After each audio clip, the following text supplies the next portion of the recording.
One. Greetings. This is Dr. John Bennett from the studio in Miami Beach, Neurosurgical TV. Today we have the pleasure of having Iype Cherian, who's going to talk about skills and attitudes in neurosurgery.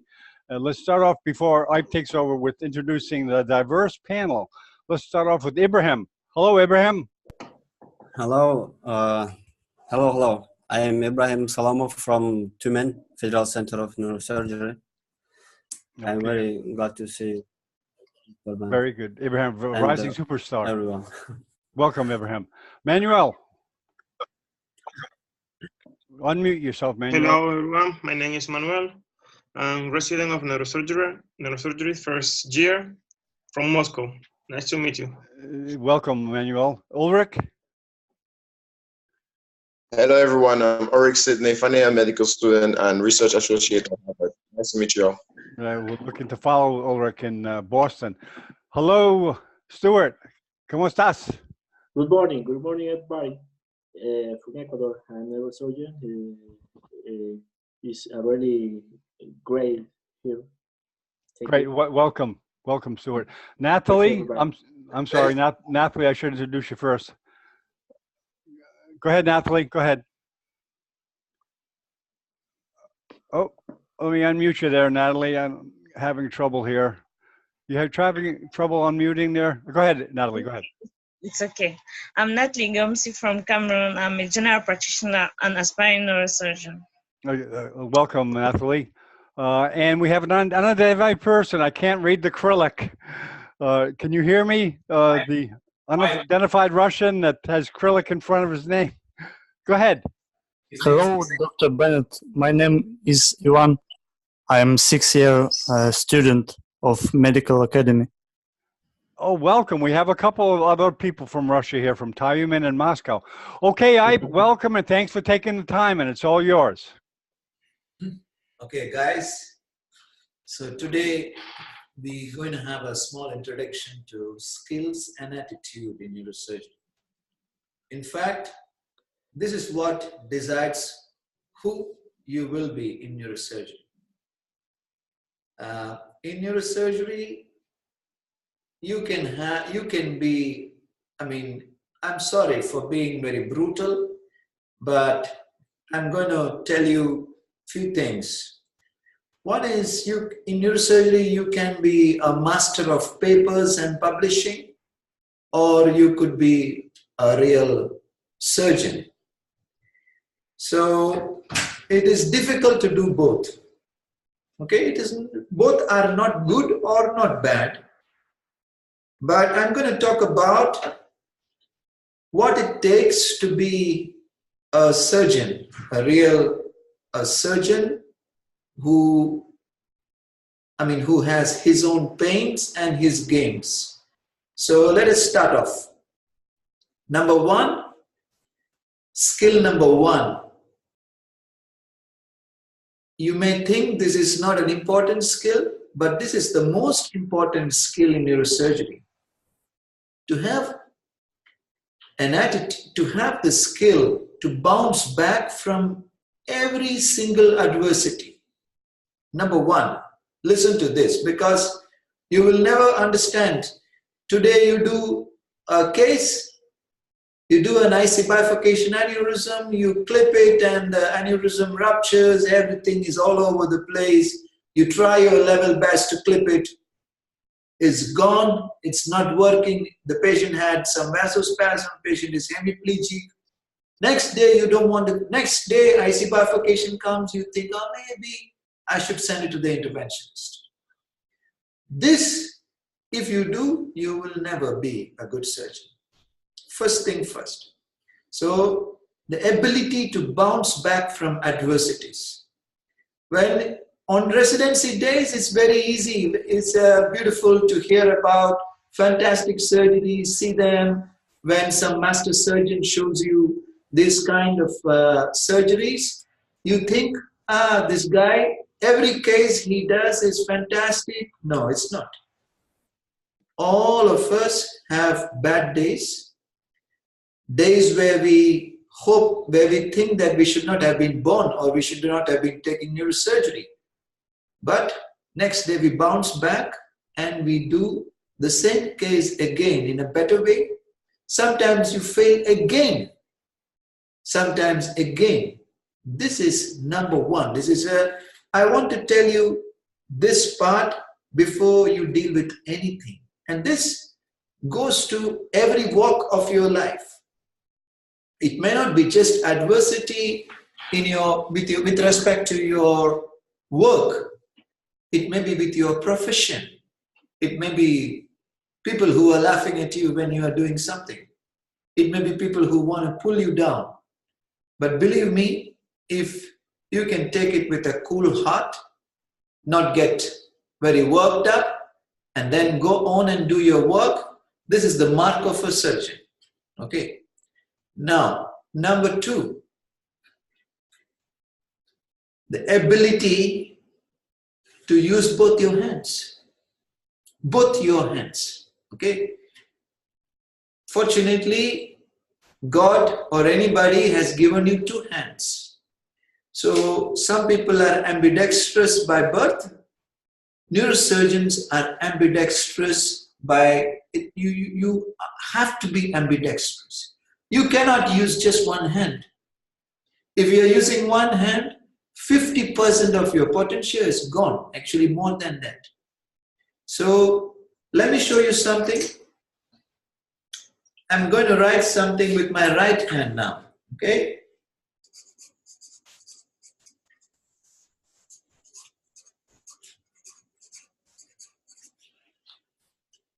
Can you see this? It's mirror image, okay? This is my right hand. But I will show you with my left hand as to what I wrote.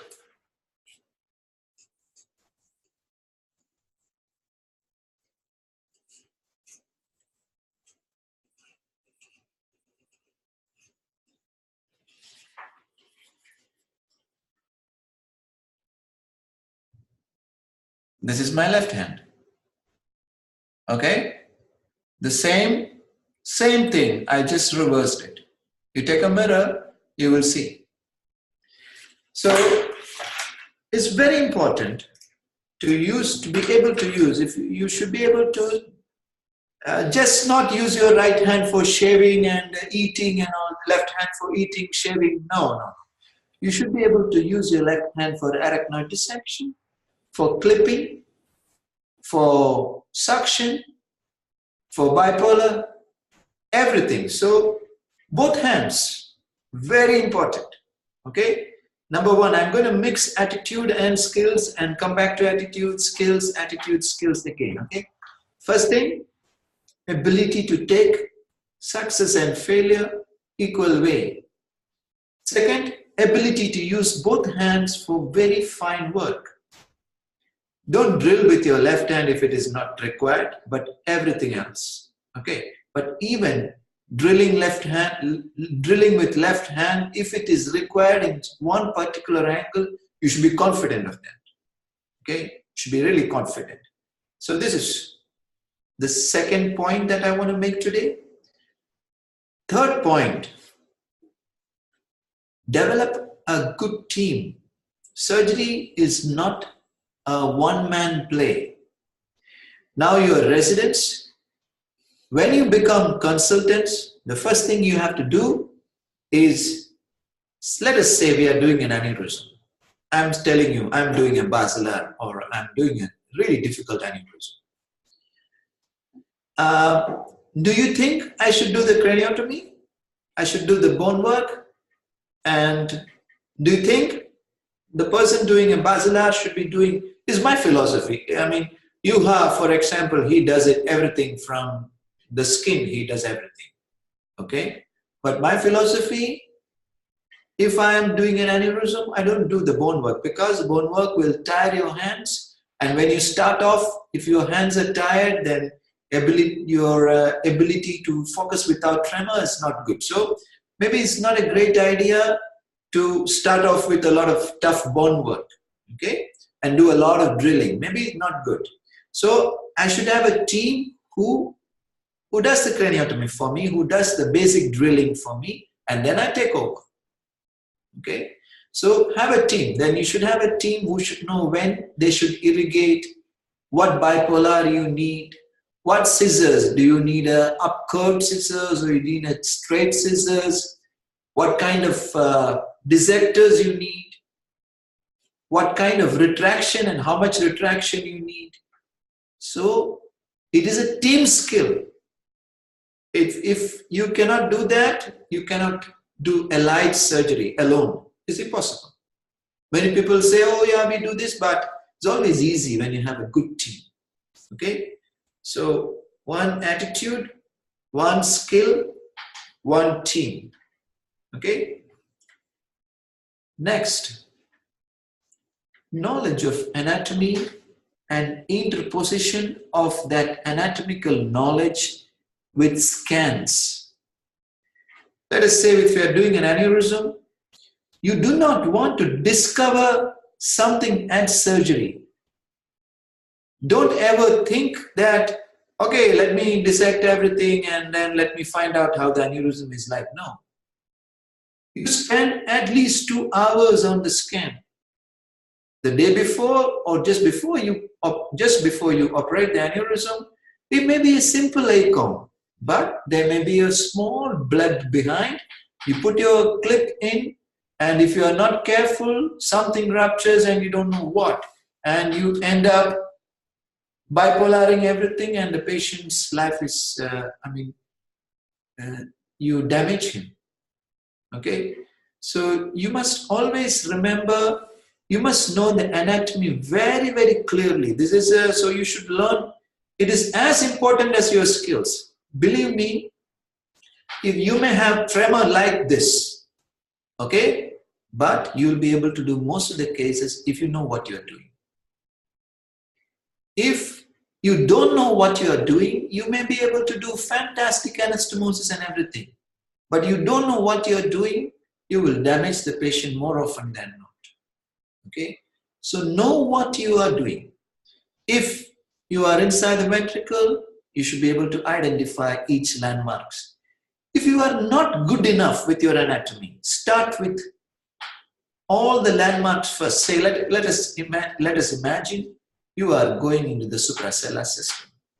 Okay, you have retracted the frontal lobe, you're seeing the optic nerve, you're seeing the carotid, you are seeing the third nerve, you are seeing the pecom, you're seeing the anterior choroidal, you're seeing the membrane of Lilliquist, okay? And then you are slowly dissecting the proximal sylvian, and then you are going behind, you're seeing the lamina terminalis, you're going in between the optic and the carotid, you dissect the membrane of Lilliquist, you see the mammillary bodies, the interpetuncular cistern, the basilar, the both P1s, PCOM joining the P1s, then you see the superior cerebellar. You should be, in your mind, there should be a clear picture of this. And in this clear picture, you should see the scan of this patient. Sometimes the scan of the patient is completely different from the normal anatomy. And if you go into the surgery and then try to figure out, oh, what is that? What is this? Then you are in trouble because you panic. Okay? How much ever brave you are, unknown territory is the cause for fear. If you are in known territory, then there is no need for fear. Unknown territory is fear. And fear is the beginning of complications. Because when you have fear, you panic and then you hurry. And you use more force, and then you start having problems. Okay? So knowledge, I tell you again, the biggest skill is knowledge. If you have good knowledge of anatomy, good knowledge of how the scans are looking, good knowledge of what is the surrounding structure, you're very confident. Okay? You can do surgery with this part. You attach the instrument to this part and you can do the surgery. I'm not joking. Okay? You can do that. But you may be very, very skilled and you don't know what you are doing. What is behind that aneurysm? Where is the A2? Where is the other A2? Where is A1? Where are the perforators? You put beautiful clip and the patient never wakes up. Okay, so we have come into 4 points now. Okay, anybody tell me what are the 4 points that we talked about? I see. The first one was to bound from adversity. Yes. The second one was the ability of using both hands for fine work. Yes. Develop a good teamwork. Yes. And you should have a good knowledge of the anatomy and the procedure. 4 points? Good knowledge of the anatomy. Yes, yes, yes. 4 points over. 5th, clear field. Okay, clear field. And what clears your field? Nothing more than water. Irrigation. Okay, whether it's tumor, whether it's aneurysm, lots and lots of irrigation. Okay, never have a blood-filled field. I mean, if you have blood-filled field, it's a you hurry again, and no need to put no need to have hemostasis every second. No need. No need to take a bipolar and bipolar everything in the field. No, irrigation. Okay, irrigate. There is nothing wrong with lots of irrigation. Okay, the more you irrigate, things will become more clearer. Is it aneurysm? There is some blood clot, irrigate it out. Arachnoid, cut the arachnoid, irrigate again. If there is bleeding, a little bit of bleeding, irrigate. Okay, very, very important. All right, this is a small thing, but very, very important. So when you start operating, start irrigating. Okay, irrigate everything away, and this will help you. One more skill, the ability to operate at high magnification. The difference between an amateur and a really established surgeon is the magnification that they operate on. Okay. I see guys operating anastomosis at 4.5 magnification, terrible. What you cannot see, how can you operate? If you cannot see something, how can you operate? Okay, in Mahabharata, the mystic, the Vedas or the Mahabharata is the stories of India. There were 5 brothers, and they were asked for archery competition.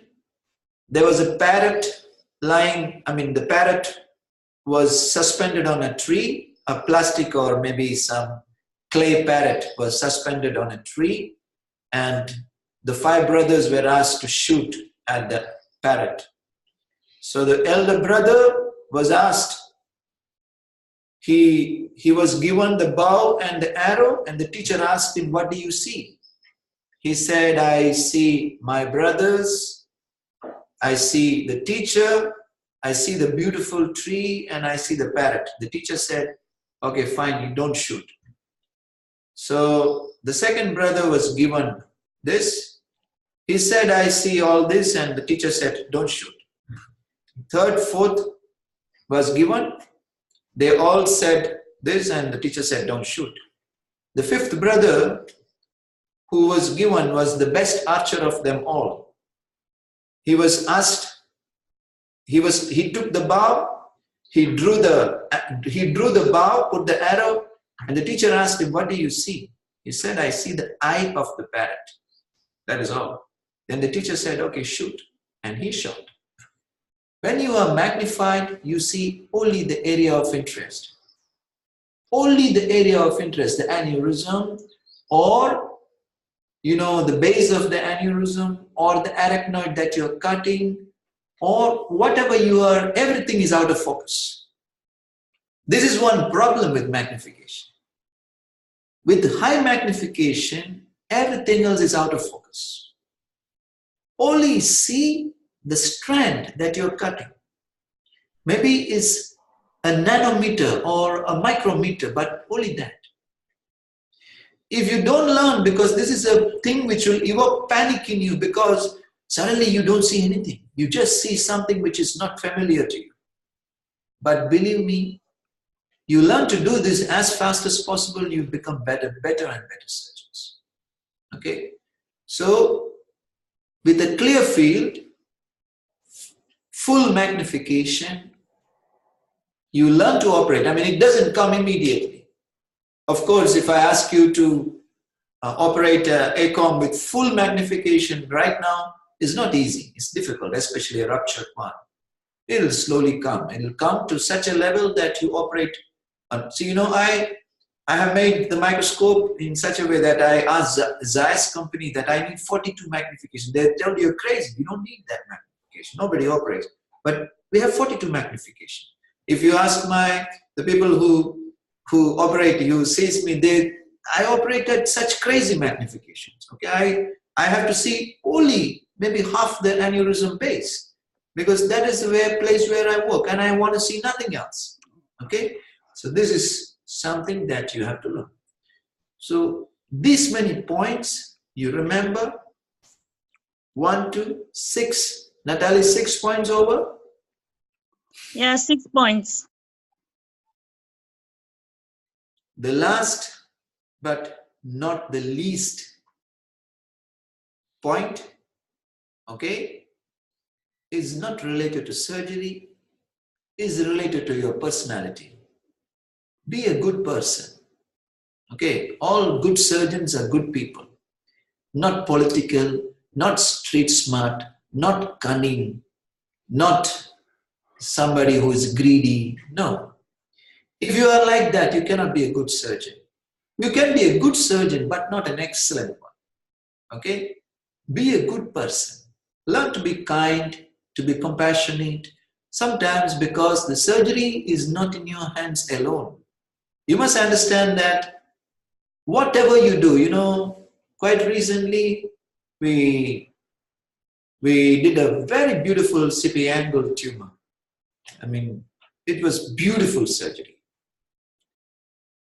It was a huge surgery, operated somewhere else, and I was very happy because it was a redo and it was a giant, but I could preserve the 7th nerve beautifully. I showed it to everybody. The patient developed a postop hematoma in the 4th ventricle. And then we went and took it out again, and then he developed it again, and then we had to take it up, completely unrelated to the surgery. But on the other hand, there was another case, a giant aneurysm, literally inoperable one. We went ahead and clipped it. Everything went okay. We readjusted the clip and the aneurysm ruptured. So we had to take off one of the major branches. The patient was completely okay. So sometimes it's not in your hand. You remember that. Okay. So maybe learn to be you think, this is not important. This guy is probably, he's talking nonsense. But believe me, all the skills that I told you, including your ambidextrousness, including irrigation, high magnification, as important or more important is to learn to be a good person. Learn to be kind, learn to share your knowledge, learn to be compassionate to other people. You'll be a much better surgeon, I tell you. Your outlook will change. You'll be a much better surgeon. Thank you very much. I don't want to further, keep on talking. I would like to have inputs from you. I would like to ask you what you thought, what you understood today. Okay, Iype, the floor is open. Okay, let me introduce you to a few people that came a little late. Ibrahim, could you say hello to Iype, please? Ibrahim Efe. Of course. Hello, Dr. Iype. Hello, Dr. John. I'm Ibrahim from Berlin, 4th-year medical student still. Welcome, Ibrahim. Welcome.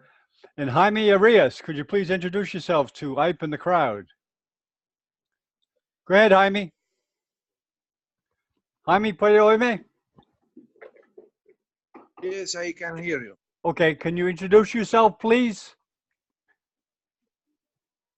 Okay, I am a neurosurgeon here in Colombia, Bogota.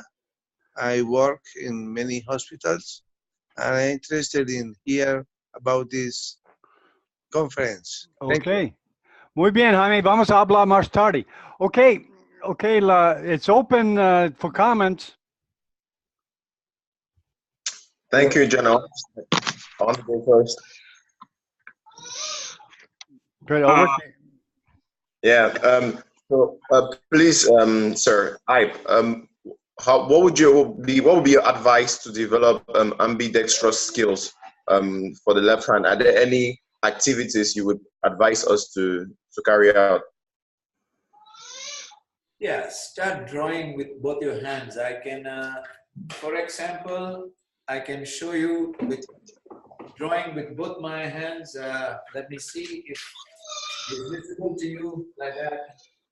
Is visible? Yes. Yes. Okay, so we take two pens and I'm drawing at the same time. So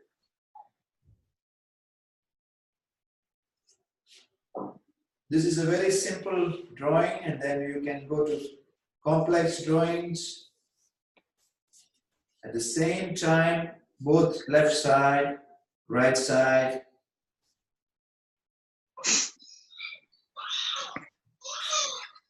Okay, one is left side, one right side. Okay, start doing this. All right, start writing with your left hand, right hand.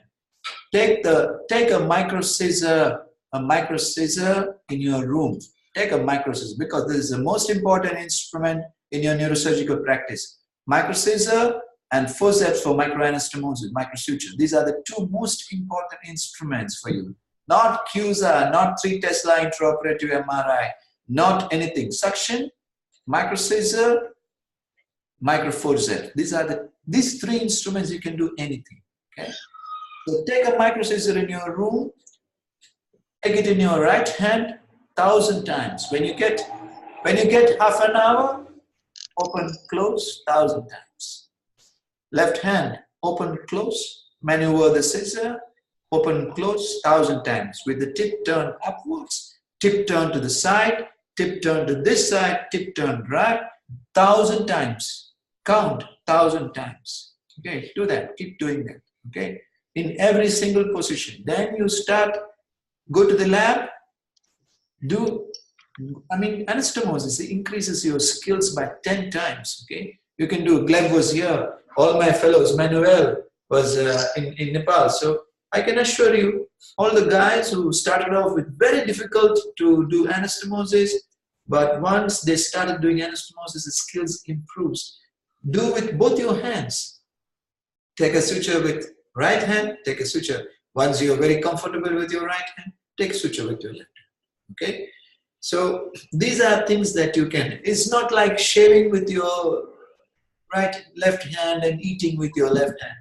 I mean, these are gross skills, but you need to develop fine motor skills with your left hand too, and your right hand too. So this you should develop, and then you go to the next step. Thank you very much, sir.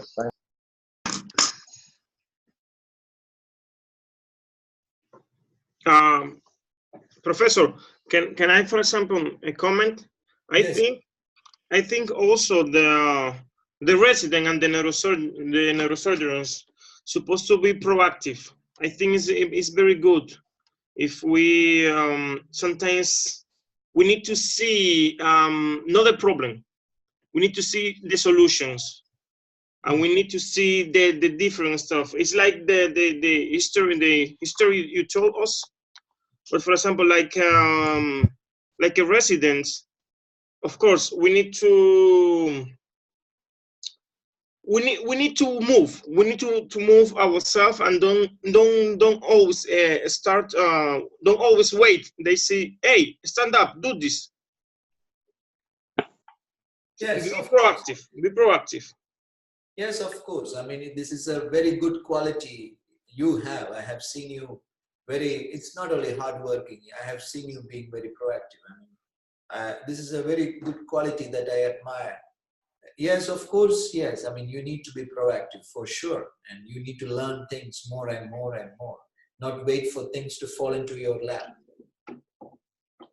It's like, for example, like I say in the hospital, if we know we have a meningioma operation, spinal, the residents don't need to wait. They tell, hey, you need to read this operation. No, you're supposed to know.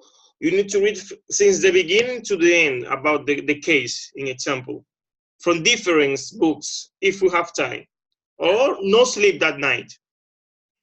Yeah, but very few guys do this now. I'm glad that you put this point up.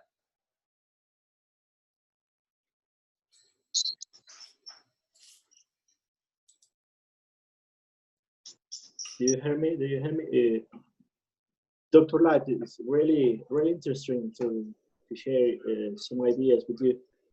I think it's really, really important to develop a good team. For example, here in Ecuador, in my hospital, it's so really hard to make a good neurosurgery team. Why? Here we have not neurosurgical residents. We only have general surgical residents. And then that's a really trouble, but because every 3 weeks we need to develop some skills, and sometimes they are not interested in neurosurgery because you know some people work with us in the operation room, not connect with us. Then they don't know how irrigate or how much retract the level. That is a really trouble. It's a really trouble, and I think it's very, very important to develop a good team, and it's really important to have a good neurosurgeon to share the knowledge with rest of the equipment. I think I really grateful with you and share some ideas. Thank you to share these ideas with us. Thank you. Neurosurgery is always a team game. You should see Lionel Messi in Barca compared to Lionel Messi in Spain. So yes, it's very different. So Lionel Messi and Suarez. Yeah, and Suarez in their own national team versus Barcelona. So it's very different. You see, it's the team which makes you the player. It's not the player which makes the team. So you must understand this, and you must give a lot of importance to your team. I mean, you should let them do things, and you should support them. Maybe sometimes you think they're not supportive, they're not interested. You have to make them interested. It's very important. You have to talk to them, you have to support them, and then slowly develop the team. And unless you develop the team, you cannot go up. It's very, very difficult for you to go up. Yeah, it's very difficult. Yeah. Always develop a team around you. Nurses is enough. More than, you don't need anybody else. You need only nurses. So nurses can assist you, nurses can irrigate. You can teach them to do fantastic things. I have seen people, Yasagil, he operated with just one assistant who was his wife and who was a scrub nurse. And he did everything. So it is possible. Okay. To accelerate this idea. Well, I just want to comment. I'm not a neurosurgeon, but I've run into a champion tennis player. He used to walk around with his tennis racket in his hand all day when he wasn't playing. He wanted it to feel like part of his hand. True. Yeah. I mean, this is why I was saying I always keep a micro scissor. That's the same micro scissor that I use. I keep it in my office. If I have some time, rather than doing something, I either play chess or I take the micro scissor and I keep doing this. Feels like it's part of your hand, huh? Yeah. So it's very, very important. Extremely important. Mm-hmm. Okay, other comments or questions for Iype? And okay, Jaime, you okay? Yeah. Okay, go ahead, Abraham. Go ahead. Yes, I'm okay. I would have a suggestion for a next lecture for Professor Iype about the 2 points he mentioned, and communication comes into it. So perhaps he could have a lecture on communication for the team and communication with patients. Yeah, I mean, I'm not the best person to do that, I am afraid, because I hardly, I mean, you may think this is weird, but I hardly communicate with, I don't see any OPD. And I generally do just one surgery a day, and after that I'm off. So I spend, after the only surgery that I have to do, if I have to do, then I am off with my family. So I generally, I mean, if I see an OPD, if I have to see a patient, I have to spend at least 20 minutes with them. But this is not possible in a hospital like ours. So we have 5 minutes per patient. So we have 5-6 consultants. They are very good. They are really, really good. So they do most of the surgeries also. So I generally leave the communication part with them. So I am not the best person to talk on that, but of course, one of the things you have to realize when you talk to patients is that, have you been to a hospital as a sick person? If you have been to, because I have been to hospitals and I have undergone surgeries and I know how it is like to be a patient. So it's not easy. So if you know that, then you don't have to learn anything. You just have to understand how you are as a patient. There's a lot of insecurities. They are trusting your life on you. For you, it is just an aneurysm failure. And you say, oh, I didn't clip properly. But for him, it is his life. So for him, he's going to be hemiplegic for the rest of his life, or he's going to lose his life. And somebody's mother, somebody's father is going to be lost. So it's not easy. So the cases which I lose, they damage me. Literally, they put a scar in me. But I have to I have to go and I have to do another case next day. So, but I go to my patients, I sit with them, and I tell them that I will try this and I will try this, and I talk to them. I don't learn any communication skill, but I remember the time that I was a patient. I had to undergo surgeries. I had a tibia fibula fracture, complete type 3B, and I remember one guy telling me in the emergency room, oh, you're not going to work again. And I remember how disappointed I was. I remember. But we make this kind of mistakes. We talk to people insensitively, and these kind of things should be avoided. If you're kind and compassionate, these things will come automatically. So, communication, rather than learning communication, learn to be yourself. Okay, learn to be a nice person, and then everything will come. Okay. Okay, Jaime, did you have something to say? Jaime Arias from Bogota. Yes, thank you. No, not in this moment. Thank you. Okay, no problem. Vamos a hablar más tarde, okay?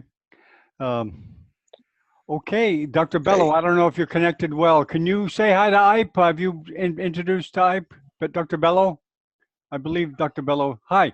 Just unmute yourself and I'd like Iype to meet you. Go ahead. Yes, thank you, Mr. Bennett. Yes, hi. Could you introduce yourself, please? Yes, I'm Dr. Bello. I'm a neurosurgeon in Yaoundé Central Hospital.